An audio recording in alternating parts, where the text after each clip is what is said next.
Hello, everyone. So, welcome to this channel, which I have named as CSE Solved. This is an effort to help the fellow aspirants or the aspirants who are aiming to write the civil services examinations conducted by UPSC every year. This will also help aspirants who are trying into other similar examinations like Public Service Commission exams of various states, CAPF examination taken by the UPSC for Assistant Commandant of various central forces, and other examinations. So, I welcome you again. So, let's start. So, to start with credentials, I have written multiple UPSC civil services mains. Apart from that, I have cleared state PSC examination of one of the North Indian states and am serving in state administrative service at the moment. And in the past, I've also cleared various stages of examinations like CAPF, RBI Grade B, some other state PSC exams, and others. So let's start.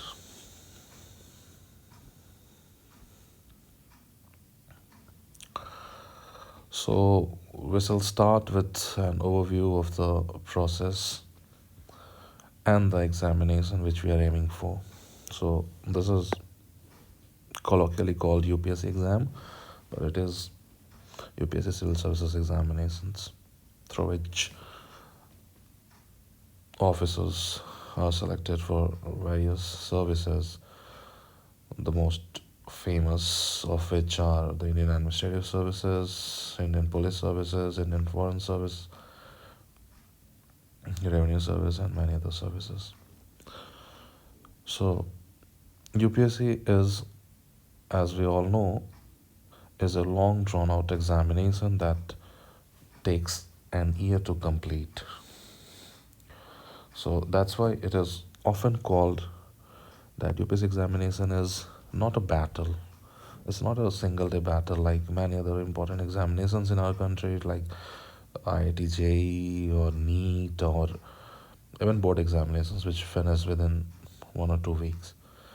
But it is a war which consists of many battles. They are the most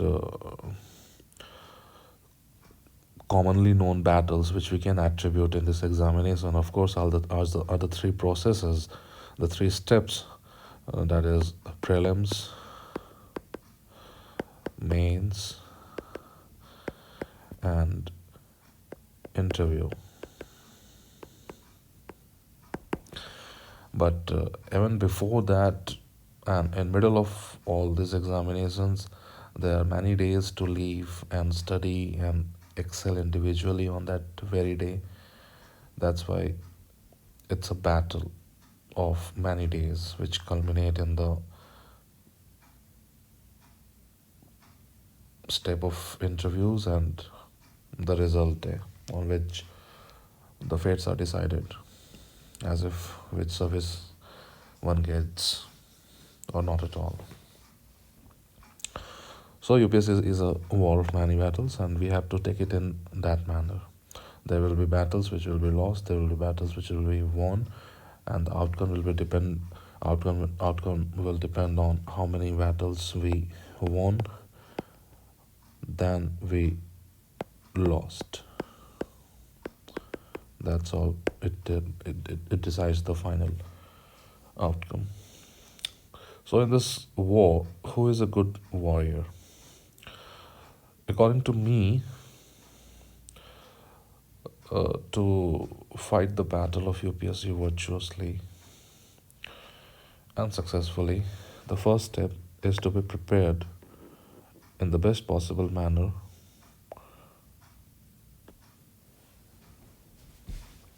for self, by self, and in ourselves.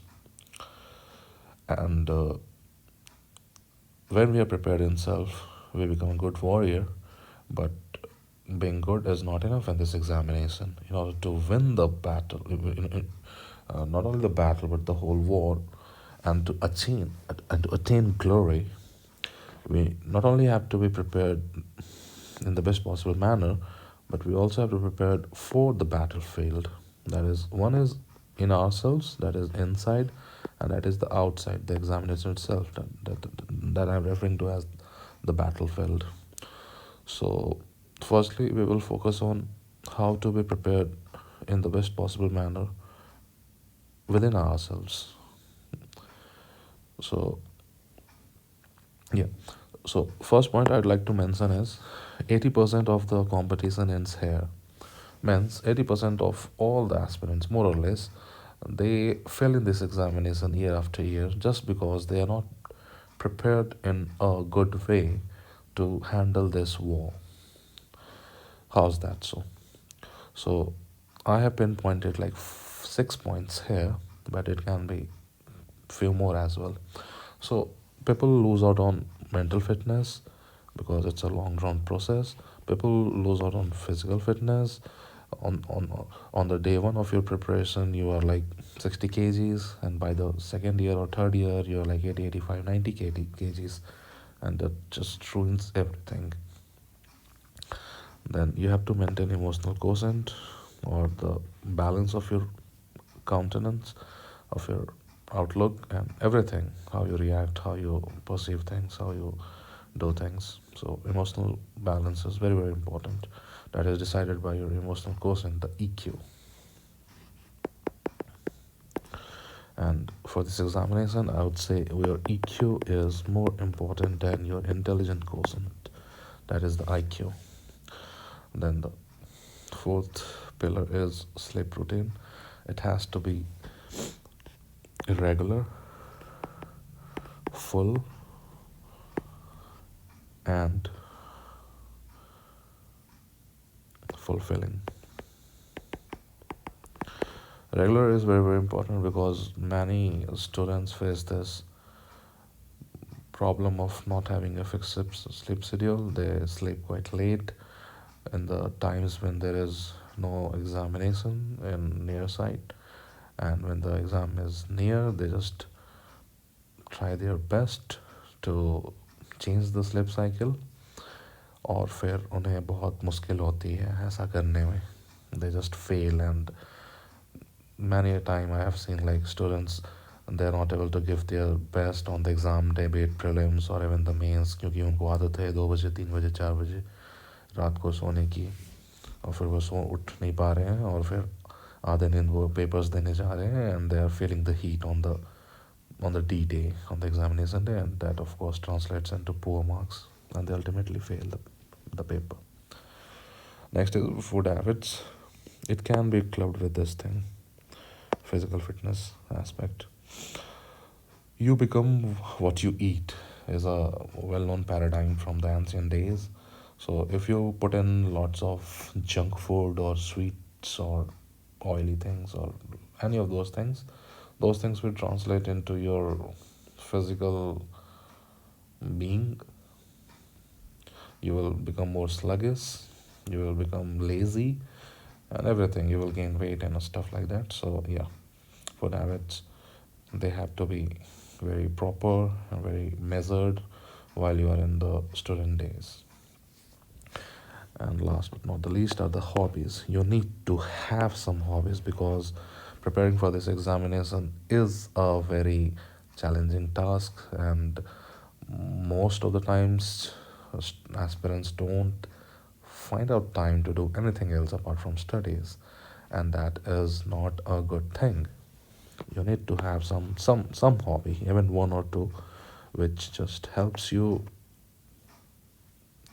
get you totally out of the space of studies and stuff and just make you lose yourself. So better to have some non academic habits. अब habits के नाम पे आप newspaper पढ़ना या books पढ़ना, कोई भी बुक्स हो, चाहे नॉन फिक्शनल ही क्यों ना हो, वो इंक्लूड ना ही करे तो बेटर हो. कुछ भी आप करो जो आपको पढ़ाई लिखाई से एकदम दूर ले जाए, थोड़ी देर के लिए, आधे घंटे के लिए डेली, बट ले जाए, 1 घंटे के लिए, पर ले जाए.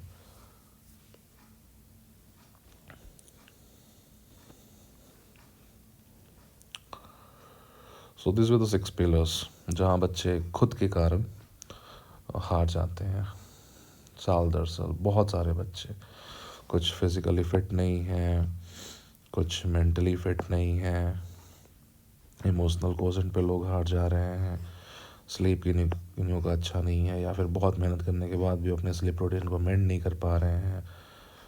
फूड हैबिट्स बहुत लोगों की ख़राब है, या कोई हॉबीज़ ना होने के कारण they just feel sluggish and they just feel burnt out after studying for few days or few weeks, and they just break down.